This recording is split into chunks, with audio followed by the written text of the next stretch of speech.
नमस्कार दोस्तों, मैं अन्नू यादव। आज के हमारे इस वीडियो में हम आपके लिए एक बहुत ही सुंदर कहानी लेकर आए हैं। जूठा गुड़। एक शादी के निमंत्रण में जाना था, पर मैं जाना नहीं चाहता था। कारण एक तो व्यस्त होना, दूसरा गांव के शादी में शामिल होने से बचना। लेकिन घर परिवार का दबाव था, सो जाना ही पड़ा। उस दिन शादी के सुबह में गांव से बचने के लिए सैर करने के बहाने 2-3 किलोमीटर दूर जाकर शहर को जाने वाली सड़क पर बैठा हुआ था। हल्की हवा और सुबह की सुहावना मौसम बहुत अच्छा लग रहा था। पास की खेतों में कई गाय चारा खा रही थी। तभी वहां पर लग्जरी गाड़ी आकर रुकी और उसमें से एक वृद्ध उतरे। अमीरी उनके लिबास और व्यक्तित्व दोनों बयान कर रहे थे। वे एक पॉलीथीन बैग लेकर मुझसे कुछ दूरी पर एक सीमेंट के चबूतरे पर बैठ गए। पॉलीथीन चबूतरे पर उझिल दी। उसमें गुड़ भरा हुआ था और उन्होंने आव आव करके पास में ही खड़ी और बैठी गायों को बुलाया। सभी गाय पलक झपकते ही उन बुजुर्ग के इर्द गिर्द इकट्ठे हो गए। वे कुछ गायों को गुड़ उठाकर खिला रहे थे तो कुछ गाय स्वयं गुड़ खा रही थी। वे बहुत ही प्रेम से उनके सिर पर और गले पर हाथ फेर रहे थे।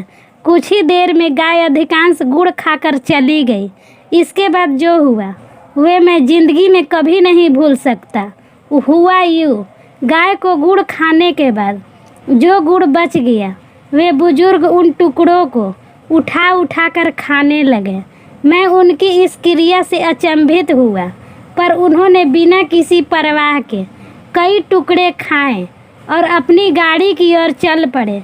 मैं दौड़ करके उनके नज़दीक पहुंचा और बोला, साहब क्षमा चाहता हूँ, पर अभी जो हुआ उससे मेरा दिमाग घूम गया है कि आप मेरी इस जिज्ञासा को शांत करेंगे।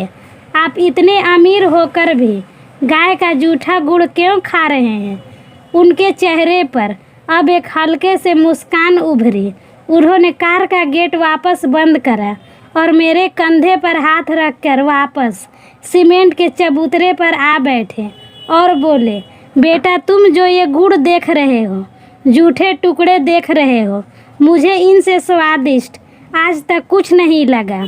जब भी मुझे वक्त मिलता है मैं अक्सर इसी जगह आकर अपनी आत्मा में इस गुड़ का मिठास घोलता हूँ। मैं अभी नहीं समझा साहब, आखिर ऐसा क्या है इस गुड़ में? तब वे बोले, ये बात आज से करीब 40 साल पहले की है। उस वक्त मैं 22 साल का था। घर में ज़बरदस्त आंतरिक कलह के कारण मैं घर से भाग आया था, परंतु दुर्भाग्यवश ट्रेन में कोई मेरा सारा सामान और पैसे चुरा ले गया।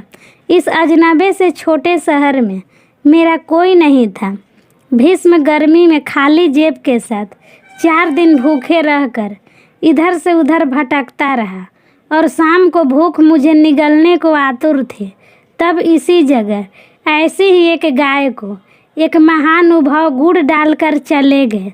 यहाँ एक पीपल का पेड़ हुआ करता था। तब चबूतरा नहीं था।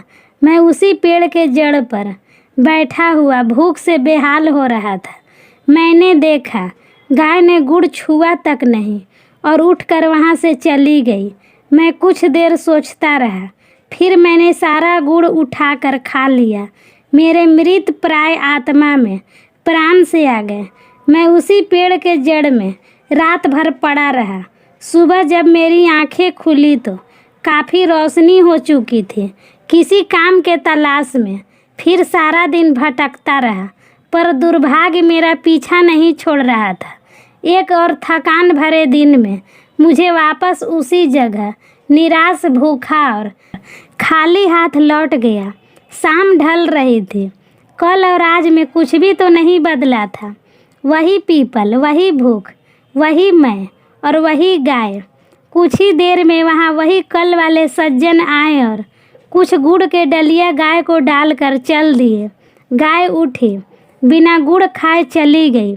मुझे अजीब लगा, परंतु मैं बेबस था, सो आज फिर गुड़ खा लिया और वहीं सो गया। सुबह काम के तलाश में निकल गया। करीब 4-5 दिनों तक यही होता रहा।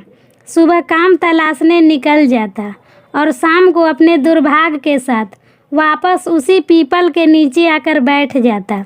एक दिन शायद दुर्भाग्य के चादर मेरे सर पे नहीं था, सो एक ढाबे पर मुझे काम मिल गया।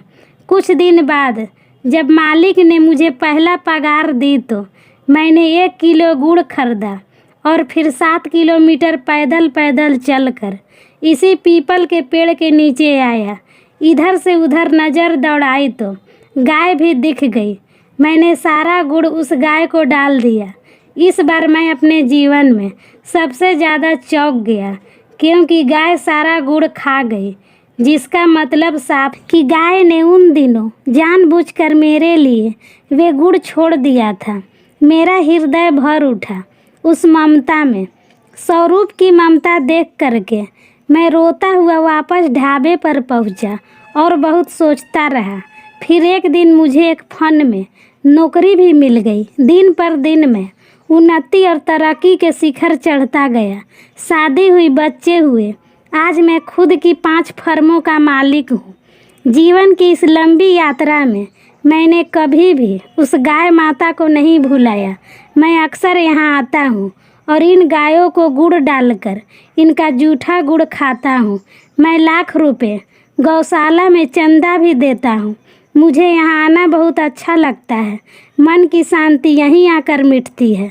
मैं देख रहा था वे साहब भावुक हो चुके थे। समझ गए अब तुम? मैंने सिर हाँ में हिलाया। वे चल पड़े। गाड़ी स्टार्ट हुई और निकल गए। मैं उठा और उन्हीं टुकड़ों में से एक टुकड़ा उठाया, मुंह में डाला, वापस शादी में शिरकत करने सच्चे मन से शामिल हुआ। सचमुच वो कोई साधारण गुड़ नहीं था, उसमें कोई दिव्य मिठास थी जो जीभ के साथ आत्मा को भी मीठा कर गई थी। घर आकर गाय के बारे में जानने के लिए कुछ किताब पढ़ने के बाद जाना कि गाय गौ लोक की एक अमूल्य निधि है, जिसकी रचना भगवान ने मनुष्य की कल्याण और आशीर्वाद के रूप में किया है।